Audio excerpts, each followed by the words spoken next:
برطانیہ کی national crime agency نے کہا ہے کہ شہباز شریف اور ان کے بیٹے سلمان شہباز کے بینک اکاؤنٹس میں سے کسی قسم کی غلط ٹرانزیکشنز کی کوئی ایویڈنس موجود نہیں ہے، منی لانڈرنگ کی کوئی شہادت موجود نہیں ہے، کوئی شواہد موجود نہیں ہے، اور نہ ہی کوئی برا کام جس کے اندر پیسے انوالو ہوں اس کو ہم اسٹیبلش کر سکتے ہیں۔ تو لہٰذا ہم نے جو ان کے اکاؤنٹس فریز کیے تھے، جن کے ذریعے ٹرانزیکشنز ہوئیں پاکستان کے ساتھ، جن کے ذریعے پیسے آئے گئے دبئی میں سے، یا جن کے ذریعے یہ اپنا کاروبار وہاں پہ چلا رہے ہیں، اس کو اب آپ انفریز کر دیں، کیونکہ ہم نے اس کو فریز کروایا ہوا تھا۔ یہ نتیجہ ہے ایک طویل المدت اور سرتوڑ کوشش کا جو برطانیہ کو ساتھ ملا کر کی گئی۔ پاکستان اس میں آپ سمجھے ایک مین کمپلینٹڈ تھا۔ پاکستان کی ریاست کی طرف سے 2019 میں یہ کہا گیا برطانیہ کو کہ ہمارے یہاں سے پیسے چوری ہوئے ہیں، آپ ان پیسوں کا حساب کتاب ذرا وہاں پر کریں اور دیکھیں کہ یہ جو اشخاص ہیں شہباز شریف اور سلمان شہباز، ان کے اثاثے کس طریقے سے بنے ہیں۔ ہمارا یہ ماننا یہ ہے کہ پاکستان کے لوگوں کا پیسہ لوٹا گیا اور یہاں سے غیر قانونی طور پر منی لانڈر کی گئی اور باہر بھجوایا گیا۔ آپ اس کی تحقیق کریں۔ غیر معمولی طور پر تعاون ملا اور 2019 کے بعد کئی ماہ تک یہ تفتیش جاری رہی، اور اس کے بعد اس تفتیش نے نہ صرف 6-7 سال کے اکاؤنٹس کو چیک کیا، بلکہ 20 سال پر محیط جو بھی ٹرانزیکشنز ہوئی ہیں ان کو انہوں نے اپنے دائرہ اختیار میں لیا اور اس کی تحقیق کی، اور آخر میں آ کے ان کو بتایا کہ شہباز شریف اور خاندان کے خلاف منی لانڈرنگ کے ثبوت نہیں ملے ہیں۔ اس سے پہلے آپ دیکھ چکے ہیں کہ براڈ شیٹ کیس کے اندر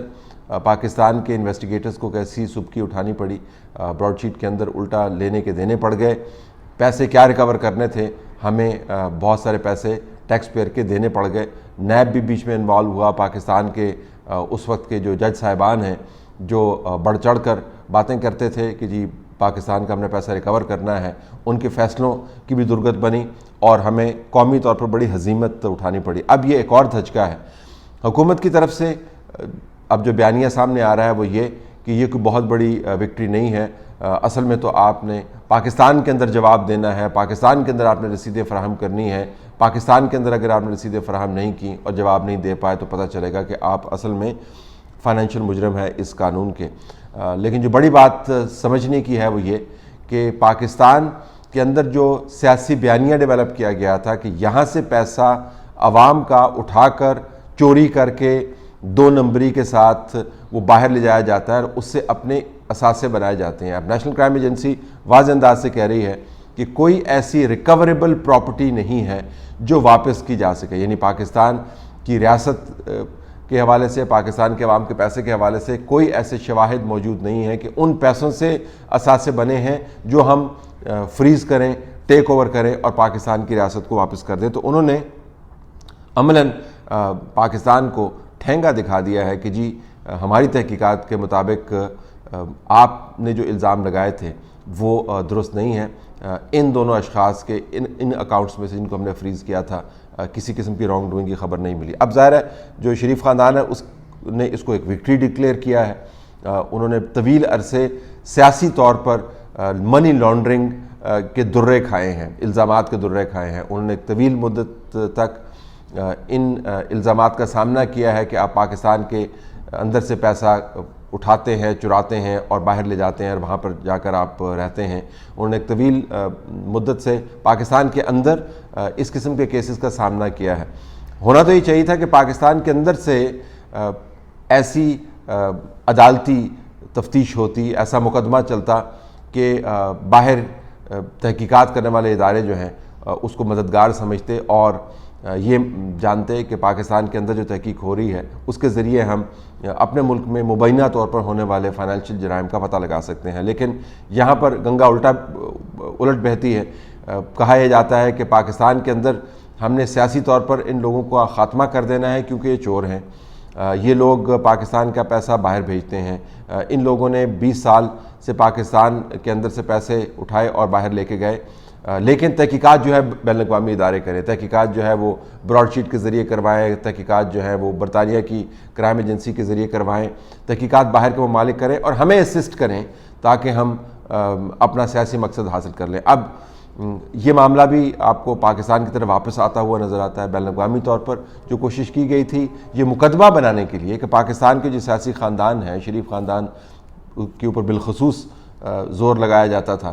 یہ منی لانڈرنگ میں ملوث ہے، وہ مقدمہ بین الاقوامی طور پر تو ٹھوس ہوتا ہوا نظر آ رہا ہے۔ تو جو انٹرنیشنل پچ ہم کرتے ہیں، کبھی یونائٹڈ نیشنز کے سامنے جا کے ہم سپیچز کرتے ہیں، کبھی انٹرنیشنل انٹرویوز کے اندر ہم بات کرتے ہیں، کبھی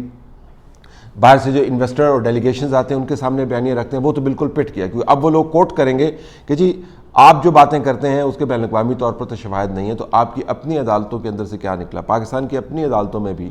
یہ مقدمات لٹکتے چلے جا رہے ہیں، اور جس عدالتی نظام کے ذریعے ہم اپنے حق میں فیصلے کروانا چاہتے ہیں ان معاملات کے اوپر، اس کی ساکھ بدقسمتی سے برے طریقے سے متاثر ہوئی ہے۔ اگر آپ کو یقین نہیں آتا تو پاکستان کا جو بین الاقوامی عدالتی نظام کی قدر کا انڈیکس ہے اس کو اٹھا کے دیکھ لیں، اس میں آپ کو پتہ چلے گا کہ پاکستان کی عدالتی اور انصاف دینے والے نظام کو کہاں پر دنیا دیکھتی ہے۔ تو بہت بڑا دھچکا ہے عمران خان کی حکومت کے لیے، عمران خان کے ساتھ جو لوگ بیٹھے ہوئے ہیں، جو ایسٹس ریکوری کے ذریعے جنہوں نے اپنے کیریئرز بنائے ہوئے ہیں، ان کے لیے کوئی وجہ ہے کہ شہزاد اکبر صاحب یہ بیان اب دینا شروع کر دیا ہے انہوں نے کہ یہ تو رپورٹنگ ہی ٹھیک نہیں ہوئی، یہ تو کوئی بڑی بات نہیں ہے، یہ تو وقتی ریلیف ملی ہے، لیکن مقدمات اپنی جگہ پر قائم ہے۔ اور یہ بھی کہہ رہے ہیں جی کہ انہوں نے فریز ہی کیوں کیا تھا؟ فریز اس وجہ سے کیا تھا کہ آپ کہہ رہے تھے کہ ہمارا پیسہ وہاں پر گیا اور اس کی تحقیقات کریں، اور تمام تر ملکی وسائل بروئے کار لائے گئے، تمام تر قانونی جہتیں جو ہے وہ تلاش کی گئیں، تمام تر انتظامی طور پر سہولت مہیا کی گئی، لوگوں کو برطانیہ درجنوں دورے کروائے گئے، وہاں پر ملاقاتیں کروائی گئیں، نیب اس کے اندر انوالو ہوا، اور آخر میں آ کے برطانیہ کی طرف سے جب جواب آیا تو اب سارے بغلے جھانک رہے ہیں۔ یہ دلچسپ بات ہے کہ عموماً باہر کے ملکوں کی مثال دی جاتی ہے۔ ابھی عمران خان صاحب پچھلی ایک سپیچ میں فرما رہے تھے کہ اگر میں باہر کے ملک میں ہوتا، کوئی اور نظام ہوتا، تو وہاں پر جو لوگ میرے خلاف خبریں لگاتے ہیں، جھوٹی فیک نیوز، ان کے خلاف مقدمات کر کے ہزاروں لاکھوں ڈالر کما لیتا۔ میں ایک گلوبل باب آپ کو دے رہا ہوں، یہ بات کر رہے تھے۔ جب باہر کے ممالک سے اس قسم کے فیصلے آتے ہیں تو اس نظام کے بارے میں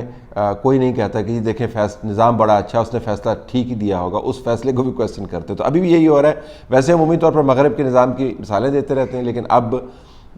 جب وہاں سے ٹھینگا دکھایا گیا ہے اور بتایا گیا ہے کہ آپ جو باتیں کرتے ہیں ہمارے ساتھ منی لانڈرنگ کی، کم از کم ہماری تحقیقات اس کیس کے اندر یہ ثابت کرتی ہیں کہ اس کے اندر کوئی جان نہیں ہے، تو اب کہنے لگ گئے ہیں کہ یہ کوئی بہت بڑی وکٹری نہیں ہے، بہت بڑا دھچکا ہے، کیونکہ تمام تر سیاسی نظام کو بنیاد کیا گیا تھا منی لانڈرنگ کے چارجز کے اوپر، تمام تر سیاسی بیانیے کو بنیاد کیا گیا تھا پاکستان کے لوگوں کے پیسے کی چوری کے معاملے کے اوپر۔ یہ دونوں بیانیے اب مکمل طور پر پٹ گئے ہیں، اور یہ بھی آپ دیکھیں کہ جن لوگوں نے اس بیانیے کا اصل میں سٹارٹ کیا تھا اب وہ بھی آپ کو پیچھے ہٹتے ہوئے نظر آتے ہیں۔ تو اب عمران خان صاحب ہیں، شہزاد اکبر ہیں، شہباز گل ہیں، اور نیشنل کرائم ایجنسی جیسے اداروں کی وہ رپورٹس ہیں جو آپ کو اور مجھے بتا رہی ہیں کہ پچھلے 3 سال میں جو بھی کام کیا ہے اصل میں جخ ماری ہے، لوگوں کا وقت ضائع کیا ہے اور قوم کا پیسہ ضائع کیا ہے۔